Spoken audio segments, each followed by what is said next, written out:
E aí, hoje o nosso papo é sobre dois momentos que, olha, sacudiram as estruturas do começo da República no Brasil: a Guerra de Canudos e a Revolta da Vacina.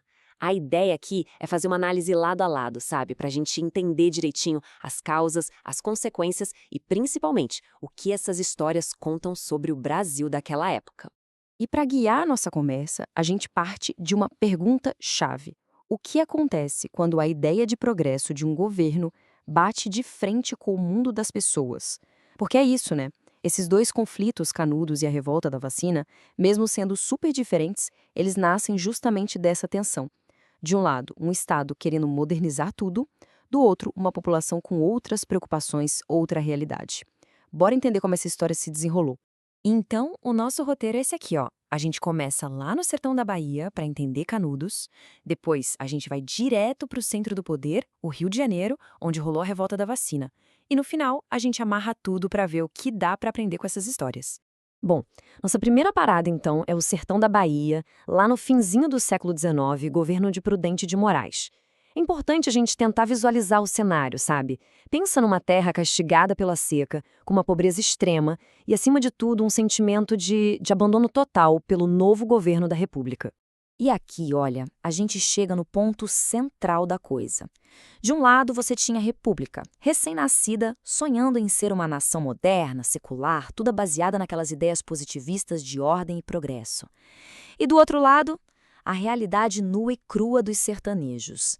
Miséria, isolamento e a fé como o único refúgio. Era literalmente um abismo entre esses dois Brasis. É nesse cenário que surge a figura de Antônio Conselheiro. E ele não era só um líder religioso, não. Ele era, na verdade, a voz da insatisfação daquela gente. Ele falava abertamente contra a República, que ele chamava de coisa do demo, e defendia a volta da monarquia, que para ele, sim, tinha bênção de Deus. E não deu outra. Milhares de pessoas seguiram ele e fundaram a comunidade de Canudos.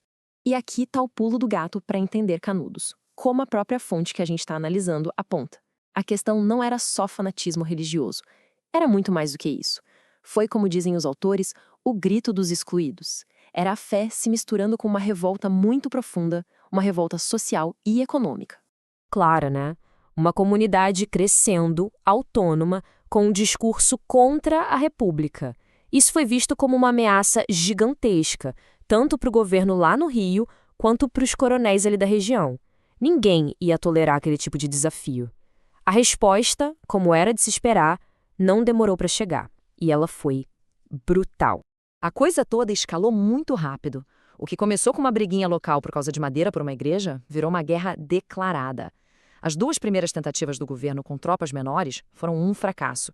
Os sertanejos bateram de volta. Aí mandaram a terceira, com um general famoso, o tal Corta-Cabeças. E foi um desastre para o exército. Depois dessa humilhação, o governo decidiu: Canudos tinha que ser varrida do mapa. Aí veio a quarta e última expedição. E essa foi assim, implacável. Milhares de soldados de todo o país, armados até os dentes. Eles levaram até um canhão que tinha um apelido terrível de A Matadeira. Acho que isso já diz tudo sobre a brutalidade da coisa, né? E quem estava lá vendo tudo isso de perto? O jornalista Euclides da Cunha, que depois escreveu sobre esse massacre na sua obra-prima, Os Sertões. O resultado? A destruição completa de Canudos. Milhares de pessoas mortas, inclusive gente que já tinha se rendido. Para o governo, claro, foi uma vitória. Fortaleceu o presidente, fortaleceu o exército. Mas para o país, ficou uma cicatriz. A marca de um regime que não hesitou em massacrar o próprio povo. Ok, agora a gente faz uma viagem no tempo e no espaço. Vamos sair do sertão da Bahia e aterrissar direto na capital do Brasil, o Rio de Janeiro.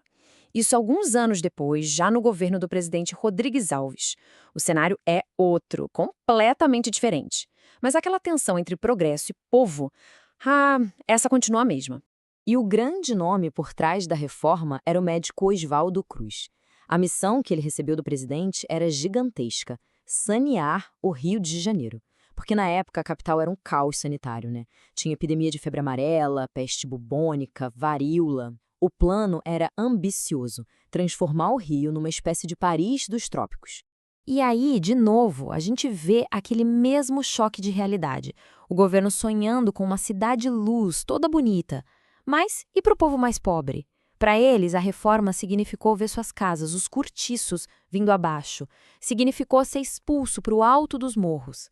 As medidas de saúde, por mais que tivessem uma boa intenção, foram aplicadas de um jeito, olha, totalmente autoritário.